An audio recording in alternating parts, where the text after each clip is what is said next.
Well, it might be a bit late, but better late than never.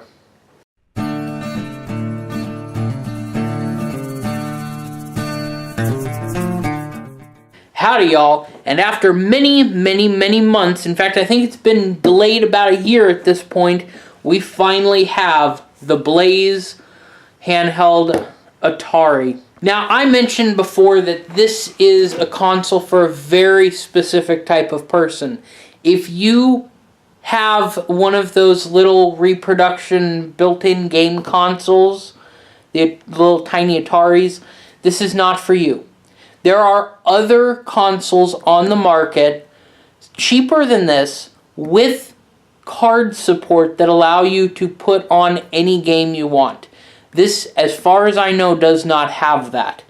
This is for somebody who wants a portable Atari to go with their original 2600. Heck, 6-switch, let's be honest. If you have a 4-switch, you're not committed enough.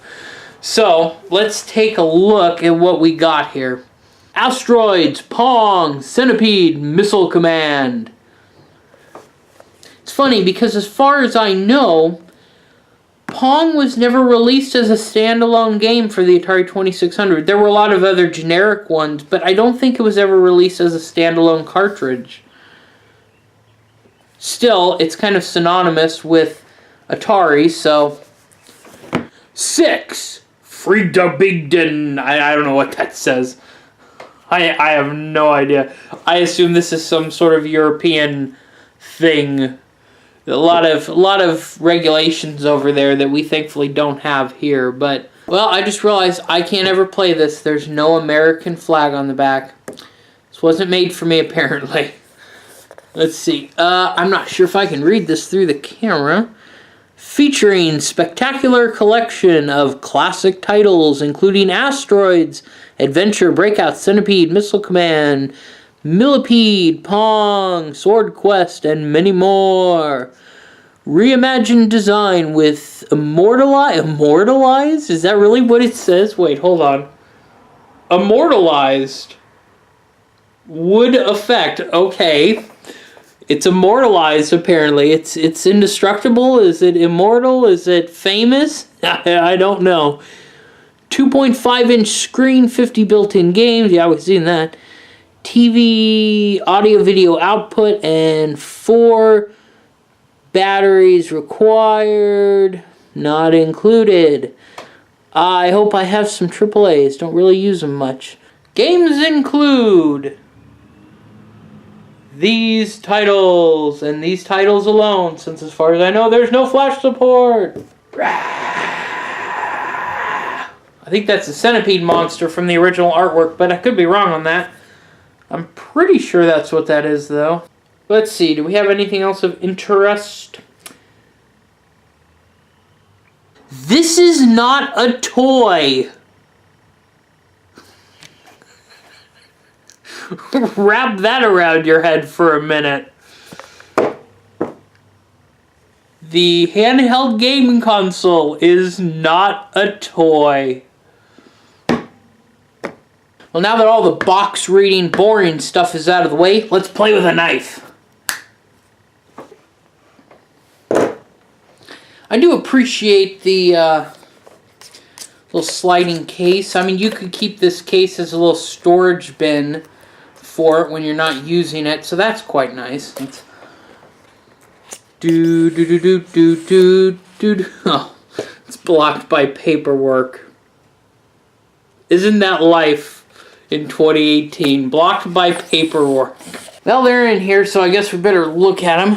Atari, powered by Blaze. Advertisements.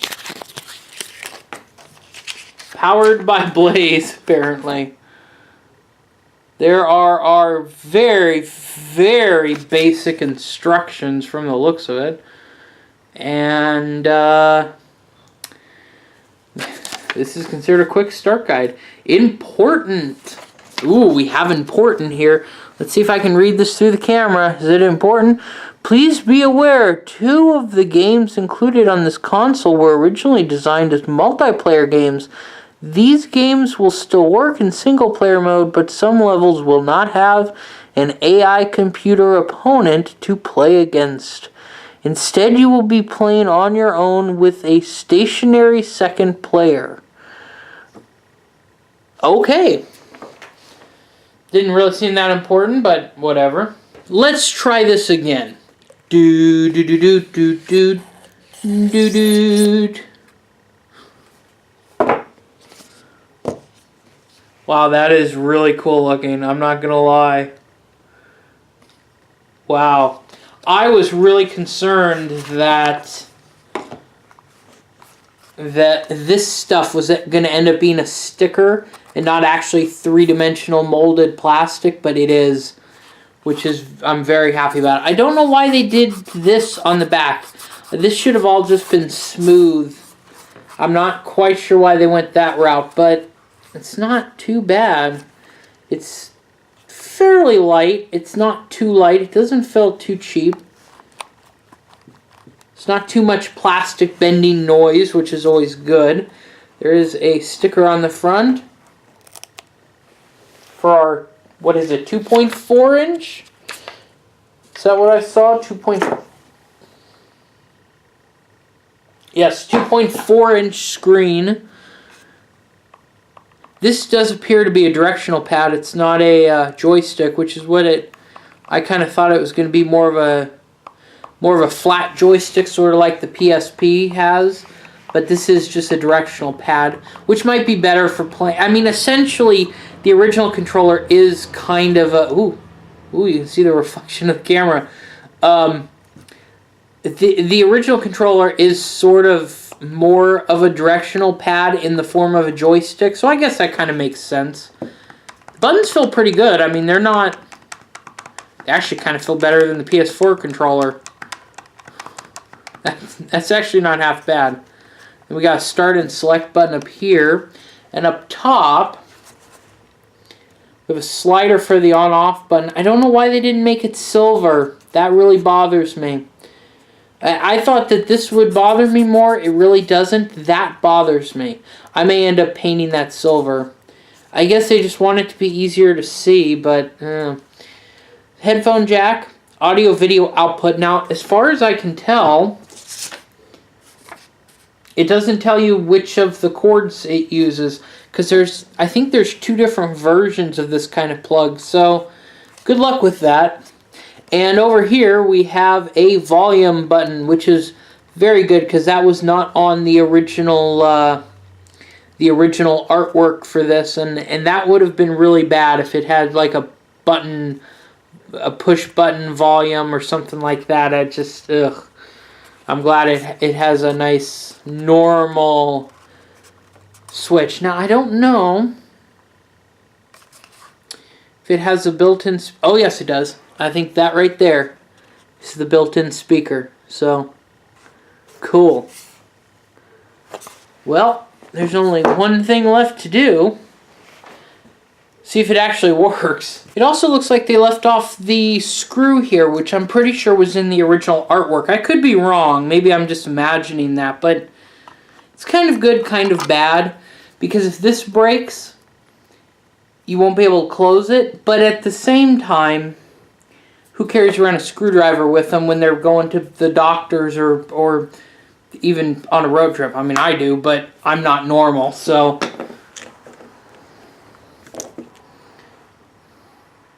This actually uses 4 AAA, which is kind of surprising. I'm surprised they weren't able to get it with less power than that, considering it's just a little LCD screen, but... Or what they should have done is gone really retro and put in a 9-volt. Actually, I would have much preferred that. It would have lasted longer. You only would need to carry around 1 extra. I also noticed something else that kind of bugs me. This is how my mind works. This really bugs me. How it starts a line here and then doesn't complete there. That bothers me. That's how my mind works. So there's the craziness that is my head. Let's see if it works. Ah, there we go. I kind of thought it would start up quicker than that, but I guess it has to load its little operating system. I don't see... Hold on a second. I just realized that there's, as far as I can tell, no way to change the screen brightness. That's kind of weird. Like right now it could actually go down a bit in here. It's almost a little bit washed because it's too bright, but hopefully if I can get this closer it'll look a little bit better.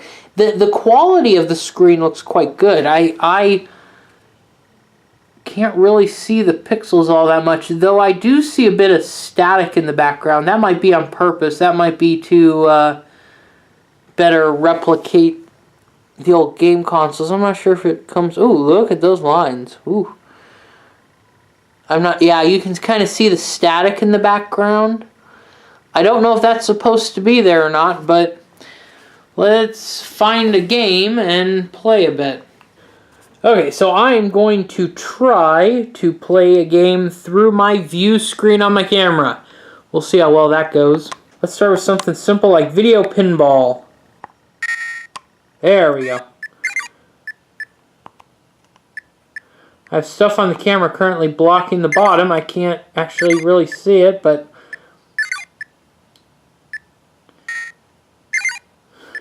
The riveting pinball of Atari.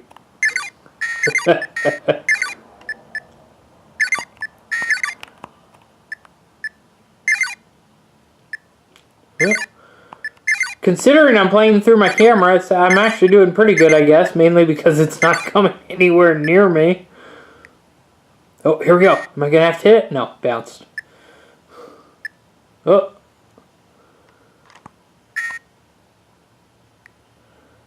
Bounce. Bounce.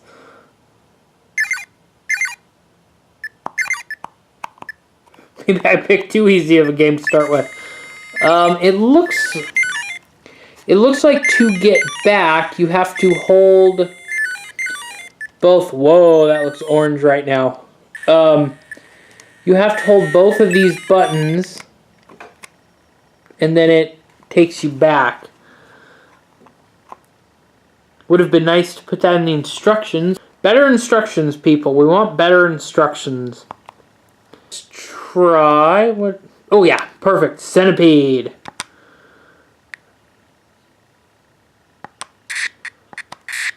Reflections.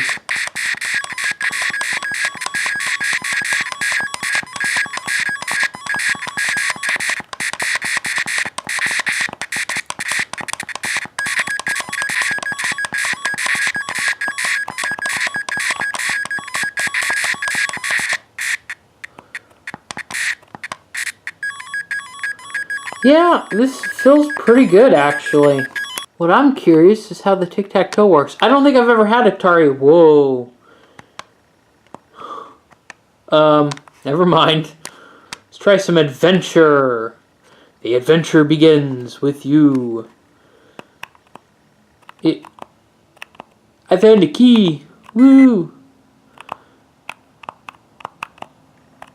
Woo. Arrow. Arrow! Oh. Yay! Wow. Oh, my hands are killing me trying to hold it up in front of the camera like this. Let's go back to normal screen, shall we? So while the backlight is annoying, and there are a couple of other niggles, like the switch here, like the fact that this should all just really be flat black plastic to try and match the bottom of the original 2600. I mean, except for this, of course, which should be wood. With the exceptions of those, I'm pretty happy with this. I have considered building an Atari 2600 handheld for quite a long time out of a Raspberry Pi, and that's a computer thing. I'm not saying I'm trying to build a game console out of a piece of pie. I'm a fat guy, but I'm not that stupid. But I honestly, I don't think it could have come out this well. It looks fantastic. And if you've stayed here through it, if you heard me say that there's no flash card and you still watched this video, chances are you want one too. And you should probably buy it. And you should probably buy it in the next few months because honestly, I don't know how long they're going to be making this for. So this will become a collector's piece, and when they stop making this, this is going to go up in value. I don't care about value. I just wanted, like I said, I'm probably going to end up painting that, which will hurt the value. But I have always wanted a companion for my Atari 2600, and I finally have it. And that is so worth the price I paid for this, which I actually ended up paying slightly less than the pre-order price, which is kind of cool. But still, I am so pleased to finally have this. No matter how long it took, no matter how late it was, even with the flaws, I think it's worth having to somebody who sees it more as a collector's piece than simply a handheld game console. So that's about it for this time. If you're new to the channel, if you're curious about the channel, I actually made a video yesterday talking about it. I've been sick, and my computer's been sick as well. I talk about that in the video. I'm not going to talk about it again. Just the next couple months are going to be kind of a bad schedule, and the last few months have been a bad schedule for the channel. But come the new year, everything's going to go back to normal. More videos, more all that stuff. More Hot Wheels Redline restorations and all that good stuff. There might be a couple other videos between now and then, but I'm not exactly sure how much time I'm going to have to edit. Mainly because I have a big project coming up. On December 18th to December 25th, there's going to be a new video every day for 8 days. I am building a turn-of-the-century era tin plate electric train set. And each day will be a different part. So first day will be the engine, next day will be the tender, next day will be the boxcar, next day will be the passenger car, next day will be the observation car. Day after that will be the station, because I built a station for it. And the day after that will be a turn-of-the-century Marklin-inspired controller. And finally, Christmas Day will be the showcase video. So come check all that out. Leave a like, subscribe if you want. Happy trails, and happy Thanksgiving.